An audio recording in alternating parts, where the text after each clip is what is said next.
Lucía, este jueves y viernes el Instituto de Estudios Avanzados de la USACH organiza el Seminario Virtual Internacional para una Política Ambiental Democrática en Chile, Diálogo de Conocimientos, Saberes y Perspectivas. Es una iniciativa que también invita a reflexionar sobre nuestro proceso constituyente y la legislación medioambiental. Bueno, vamos a conversar ahora con Alberto Acosta, ex ministro de Energía y Minas de Ecuador y también fue presidente de la Asamblea Constituyente de su país entre el año 2007 y 2008. Alberto, ¿cómo le va? Bienvenido. Muy buenos días, muy buenas tardes en Chile. Para mí es un gusto poder compartir estas reflexiones previo a este seminario internacional por una política ambiental democrática en Chile. Un seminario que espero yo concite el interés de la ciudadanía chilena que está tan comprometida con el proceso constituyente. Sí, Alberto, ¿por qué no nos explica cómo fue este proceso constituyente allá en Ecuador? Y bueno, me imagino que en todas partes siempre hay temor, tal vez de presiones a las personas que son electas para esta constituyente. ¿Cómo fue el trabajo que realizaron? Bueno, todo proceso constituyente representa una oportunidad y no está exento de riesgos y de amenazas. Un proceso constituyente permite a una sociedad imaginarse una nueva forma de organizar la vida de los seres humanos entre sí, y en este caso concreto de los seres humanos buscando armonía con la naturaleza. Ese es el gran reto que tenemos. En el caso ecuatoriano, un país con una amplísima experiencia constitucional y constituyente, llegamos a una nueva constitución en el año 2007-2008 que representa un cambio sustantivo civilizatorio, porque no solo nos quedamos en el tema de los derechos humanos que incorporan los derechos ambientales para los seres humanos, sino que avanzamos en los derechos de la naturaleza que incorporan la justicia ecológica. Porque partimos de un principio básico y fundamental. Los seres humanos somos naturaleza. Y si los seres humanos tenemos derechos, la naturaleza también tiene que tener derechos. Súper interesante ese punto. Le saludo desde acá también, Lucía López. Alberto, ¿cuál es el principio que resguarda y cómo eso se escribe, se redacta en una constitución cuando hablamos de justicia de la naturaleza? Bueno, nosotros lo que queremos es, en primer lugar, que aceptemos lo que es cada vez más una constatación generalizada en el planeta. La naturaleza no es un interminable receptáculo de basura y contaminación. La naturaleza tampoco es un inagotable surtidor de recursos naturales. La naturaleza tiene que ser vista desde una perspectiva de supervivencia de los seres humanos, quizás desde una lógica de egoísmo ilustrado, porque si destrozamos la naturaleza, destrozamos la base misma de la supervivencia de la humanidad y de la economía y de la vida social y de la vida política. Entonces habría una aproximación, si queremos, desde esa perspectiva, pero hay que dar un paso más. ¿Quién nos da en estricto sentido derechos a existir? Es la naturaleza. Los seres humanos no podemos vivir sin naturaleza. La naturaleza podría continuar su existencia sin seres humanos. Entonces, en este punto aparecen ya con mucho más fuerza los derechos de la naturaleza como sujeto de derechos. Este fue un paso civilizatorio muy importante en la constituyente ecuatoriana que comienza a ganar adeptos a nivel internacional. Y esperaría yo que en Chile ha llegado también el momento para comenzar a pensar en esa dirección. Todos los derechos ambientales posibles tienen que ser asegurados en la Constitución. Son derechos para los seres humanos, pero el paso fundamental sería garantizar los derechos para la propia naturaleza. Alberto, ¿cómo se ha hecho carne este derecho ecológico en la vida de los ecuatorianos? ¿Qué ha cambiado desde antes de la Constitución a la nueva Constitución que se incluyeron estos derechos? ¿Por qué nos puede dar un ejemplo, por favor, para tenerlo claro? Empezaría notando que no es una tarea fácil, porque para jueces y juezas tradicionales es difícil aceptar que la naturaleza pueda tener derechos, porque se cree que la naturaleza, al no tener una forma de expresión propia, aparentemente, no podría reclamar el ejercicio de esos derechos. Pero en la práctica, eso se va cristalizando paulatinamente en Ecuador. No es una tarea fácil, ya lo dije, pero es importante tener conciencia de que esto es parte de un proceso y hay más de 30 casos en el Ecuador en donde ya se han reclamado los derechos de la naturaleza y hay sentencias favorables. Uno son, insisto, los derechos humanos que incorporan el derecho al ambiente para individuos y comunidades. Y si este ambiente es destrozado, es afectado, hay una reparación al ser humano. Otros son los derechos de la naturaleza con la justicia ecológica, que habla de la restauración de la naturaleza. No es que hay que pagar a los seres humanos porque ha sido afectada la naturaleza, sino que hay que restaurar la naturaleza. Y eso nos confronta entonces con una visión civilizatoria diferente. Ya no más una lógica antropocéntrica, sino una lógica biocéntrica, porque todos los seres vivos, independientemente de su uso para los humanos, tienen derecho a existir, lo cual no significa que vamos a sostener una naturaleza intocada, porque eso sería un error. Hay que hacer un enorme esfuerzo reconociendo que hay que garantizar el equilibrio de la naturaleza y las posibilidades de reproducción de la vida humana en un marco de creciente justicia social y creciente justicia ecológica. Ese es el punto medular, porque derechos humanos, en este caso ambientales, y derechos de la naturaleza, en este caso ecológicos, se complementan.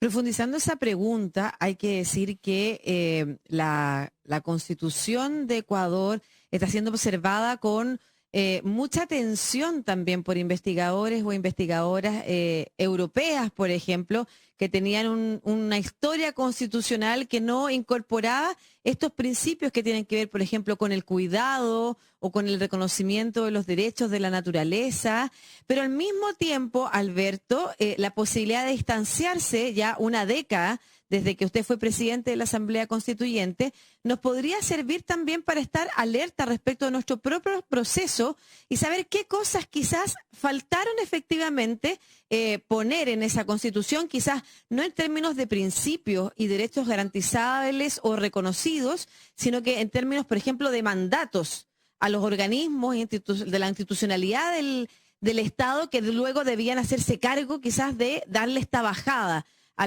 la Constitución. Si usted tuviera que decir, quizás no fuimos tan precisos en esto, no hemos dado cuenta con estos 10 años y sería importante que una Constitución avanzara en esta materia para que esto tuviera efectivamente bajada, ¿cuál sería? Habría muchos temas para la reflexión, Lucía, sin lugar a dudas, viendo con la perspectiva ya de más de 10 años, 12 años de vigencia de la Constitución de Montecristi, yo podría notar que algunas cuestiones son necesarias y fundamentales, pero ya pensando en este contexto de los derechos de la naturaleza y los derechos ambientales, hay que hacer realidad, por ejemplo, uno de los mandatos de la Constitución ecuatoriana que establece en su artículo 12 que el agua es un derecho humano fundamental. Puesto en términos muy sencillos, el agua es vida, el agua no puede ser negocio. Y entonces faltó que el gobierno de la época de Rafael Correa y luego el actual gobierno de Lenín Moreno hagan realidad eso. ¿Por qué?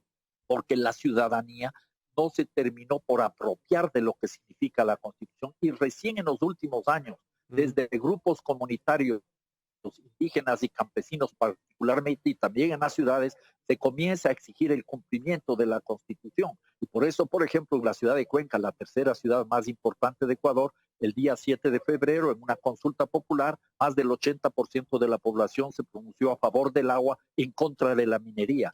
Yo diría que ese podría ser uno de los puntos medulares para el caso chileno. Habría que establecer ciertos límites donde no puede haber destrucción alguna, menos aún provocada por los extractivismos. En el caso chileno, los glaciares. En el caso chileno, también los páramos. El mar mismo no puede seguir siendo afectado por actividades pesqueras extractivistas. Yo diría que eso demanda entonces consolidar la participación. Hay que establecer todos los mecanismos de participación ciudadana para que sea la ciudadanía, individuos y comunidades los que garantizan el cumplimiento de todos los derechos, no solo derechos humanos, sino también los derechos de la naturaleza. Estamos conversando con Alberto Acosta, él es exministro de Energía y Minas de Ecuador, fue presidente de la Asamblea Constituyente, que le dio una nueva constitución al Ecuador en 2007. Alberto, en Chile, bueno, se habla de las 7 familias, se habla de gente muy poderosa que finalmente regula lo que pasa en nuestro país en el sentido económico sobre todo. Y bueno, ¿cómo una constitución puede garantizar eso? Que todos seamos iguales ante la ley y que todos tengamos un nivel, entre comillas, para poder presionar para cambios y no sean solo la gente más con más dinero, con más poder, la que tome las decisiones por los demás. Bueno, hay muchos elementos que se podría mencionar. Uno sería fundamental establecer igualdad de derechos para que no sea el derecho de la propiedad tanto más importante que incluso el derecho a la vida, el derecho a la educación, el derecho a la salud. Teniendo como punto prioritario la vida, habría que organizar el resto de derechos, y el derecho a la propiedad, que va a existir en cualquier caso, debería cumplir siempre una función social y una función ecológica. Y eso debería haber acompañado con procesos de redistribución de la riqueza y de esa excesiva concentración de los bienes de producción, que es causante de muchas de las dificultades que está atravesando el planeta. Esa no es una cuestión solo en América Latina, sino en el mundo entero. Simultáneamente, me parece que es fundamental garantizar, ya lo dije anteriormente, el derecho a la participación ciudadana a través de múltiples mecanismos, las consultas previas, libres e informadas con el consentimiento correspondiente, todo lo que tiene que ver con consultas populares para que la gente pueda decidir sobre cualquier tema que vincule su futuro y desde las futuras generaciones. En ese contexto también es necesario ir avanzando en un esquema que garantice una creciente radicalización de la democracia. Hay que ser muy claros al respecto. Se necesita siempre más democracia, nunca menos. Y eso es una cuestión que se garantizará en la medida que en Chile se tenga un real ejercicio constituyente, porque de lo contrario va a haber muchas frustraciones. Yo veo con enorme preocupación, por ejemplo, las limitaciones que tiene el actual proceso constituyente en Chile, que está de una u otra manera influenciado, determinado, normado por el poder constituido. Eso limita el funcionamiento, pero no debe hacer bajar la guardia. Al contrario, hay que avanzar todo lo posible e ir forzando la conquista de nuevos derechos en el futuro cercano, ¿no? Siempre a través de más democracia. Sí, Alberto, finalmente le quiero hacer una pregunta que tiene que ver con la materia que se va a abordar en este seminario que se realizará mañana y pasado mañana, organizado por el Instituto IDEA de la Universidad de Santiago, Política Ambiental Democrática en Chile. Hay todavía visiones en Chile que creen que la justicia de la naturaleza o garantizar derechos vinculados a la naturaleza y la biodiversidad podían poner en tensión la posibilidad del desarrollo de un país. ¿Cuál le parece a usted que es el justo equilibrio para que ambas cosas vayan de la mano y no al revés se contrapongan? Bueno, el punto de partida aquí es que no podemos destrozar la naturaleza y aspirar a que se logre el bienestar social, porque eso es imposible, eso es un oxímoron. Si seguimos destrozando la naturaleza, si seguimos ampliando los territorios de sacrificios como sucede en Chile, seguiremos afectando las condiciones de vida de amplios segmentos de la población. El gran reto aquí es, el gran desafío que tenemos es, en primer lugar, entender de qué estamos hablando. No se trata simplemente de un cambio climático, porque cambios climáticos ha habido permanentemente en la historia de la humanidad, en la historia geológica de la Tierra. La humanidad ha sido testigo de esos cambios climáticos. Lo que vivimos ahora es un colapso climático provocado por el antropoceno, el ser humano organizado en la lógica del capital. Entonces hablemos del capitaloceno. Entonces, en ese sentido, aquí no se trata de seguir haciendo lo mismo y esperar que se mantenga un equilibrio con la naturaleza. Es fundamental comenzar a pensar en otras lógicas económicas, en otras lógicas de cómo se pueden organizar las ciudades, la vida de las sociedades y también, por supuesto, la forma de hacer política en nuestros países. Eso demanda unos procesos de transición o transiciones en plural con el fin de ir superando todas las asimetrías, los desequilibrios, las desigualdades existentes en nuestras sociedades. La Constitución es un proyecto de vida en común, pero sobre todo es una herramienta para construir democráticamente una sociedad democrática. Alberto, ¿esta transición ya terminó en Ecuador? No, la transición está en marcha, porque lamentablemente los gobiernos que impulsaron la Constitución, sobre todo el de Rafael Correa, no entendió nunca lo que era una nueva Constitución y simplemente se aprovechó de algunos de sus artículos para consolidar su poder en una forma de caudillismo. Él mismo se transformó en el primer caudillo del siglo XXI y eso ha impedido que se cristalice la Constitución. Pero la lucha continúa, es un proceso permanente y esa transición demanda cada vez más creatividad, cada vez más organización y cada vez más compromiso. Yo espero que Chile se dé un paso fundamental, formidable con su nueva Constitución y que si bien esta, tal como parece por las restricciones establecidas desde el poder constituido, no avanzará en todo lo que se requiere, sea una herramienta para seguir democratizando la sociedad. ¿Y qué le parece Claro que sí, pues. perdón, No, dale.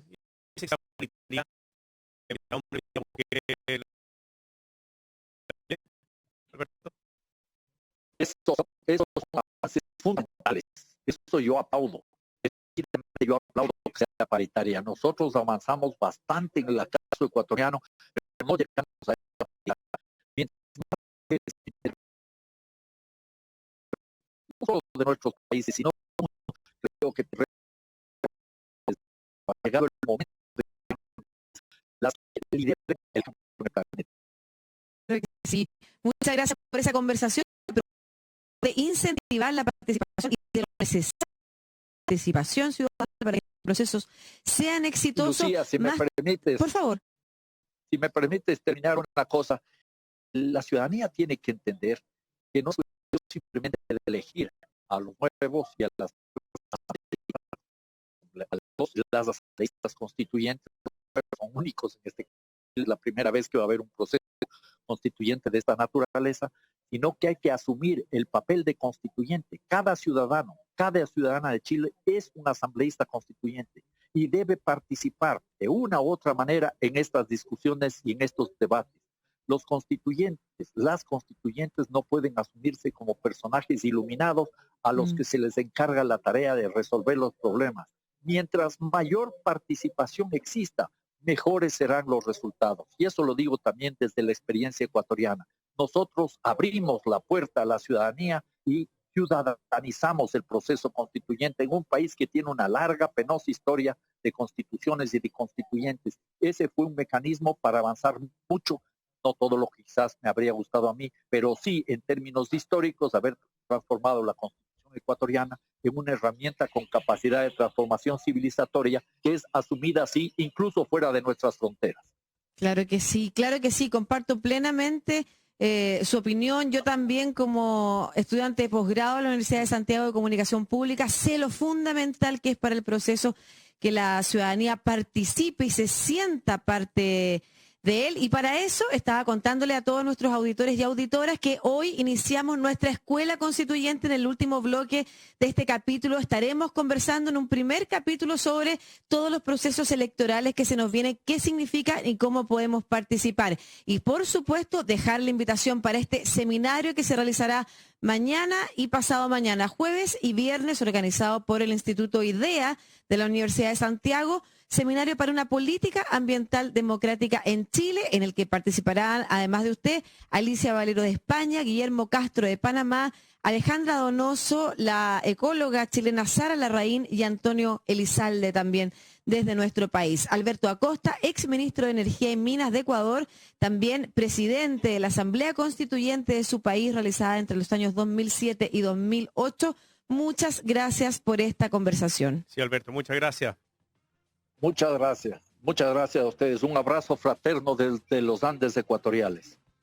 Qué bello, que le vaya bien. Hasta luego. Oye, qué gusto de conversación. Sí, muy interesante. La gente estaba muy interesada en la conversación que teníamos, la experiencia también de otros países y sobre todo Ecuador con esta constitución que defiende la naturaleza. Como decías tú, es una constitución que está siendo vista con muy buenos ojos desde Europa para ver cómo avanzar en eso. Así que es un paso que ya han dado y que podemos observarlo cuando ya tengamos nuestros y nuestras constituyentes para que ellos vayan también hacia ese lado, porque Chile ha sido pionero muchas veces en el tema medioambiental. Acuérdate, la eliminación del plástico de un solo uso, la entrega de bolsas plásticas, el tema de la creación de santuarios de la naturaleza en el mar. Bueno, pero tenemos mucho que caminar en ese recorrido todavía. Sí, qué importante lo que dijo él también respecto de cómo tenemos que acompañar estos procesos de transición hacia una nueva constitución con gobiernos que estén en línea con lo que demanda la ciudadanía también. O sea, con los cambios que se van a implementar en la constitución, son necesarios lo más temprano que tarde poder darle esas bajadas también con un gobierno activo.